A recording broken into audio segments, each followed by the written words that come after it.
খেলার পর থেকে যখন আমাদের ম্যাচ ড্র হয়ে গেল, আমরা অনেক হতাশা ছিলাম এবং কি আর্জেন্টিনারা যেভাবে যেভাবে আমাদেরকে সেভেন আপ বলে বা আরো আজে বাজে কথা বলে আমাদেরকে অনেক হয়রানি করতেছিল, এমনকি উত্তেজিত করতেছিল। কিন্তু আজকে আমরা 3 গোল দিয়ে দেখিয়ে দিলাম যে আমরা তাদেরকে 3 পিচ উপহার দিতে পেরেছি। আমরা ইনশাল্লাহ চেষ্টা করি, আজকে তো নেইমার নামে না, নেইমার যদি নামবে 7টা দেওয়ার চেষ্টা করবো, আমরাও সেভেন আপ ফিরিয়ে দেবো। আমরা আর্জেন্টিনার মেসি একাই করলেন 3 গোল, জি অপরদিকে ব্রাজিলের সবাই মিলে 3 গোল। উনি বয়স্ক প্লেয়ার, মেসি ছাড়া পুরো আর্জেন্টিনা একবারে শূন্য। কিন্তু আমাদের নেইমার ছাড়া পুরো ব্রাজিল যে আমাদের এখন চলতে পারবে, থাকতে পারে, চলতে পারে, এটা আমরা দেখিয়ে দিলাম। নেইমার ছাড়া কিন্তু গত ম্যাচে আমরা ড্র করেছিলাম। আহ, এটা হইতে পারে, তবে তারা কিন্তু পুরো তাদের আর্জেন্টিনা পুরোটা ডিপেন্ড করে নেইমারের উপর।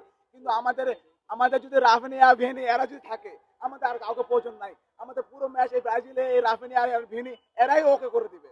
আচ্ছা, রোনালদো বলেছে যে আশায় আছি, আশায় আছি, অবশ্যই নেইমার প্রয়োজন। আশায় আছি, এই ছোট ছোট দলের সাথে খেলতে আমাদের নেইমারকে কোনো প্রয়োজন নাই। আমরা খেলবো বড় দলের সাথে। স্বীকার করলেন যাওয়ার সম্ভাবনা কতটুকু?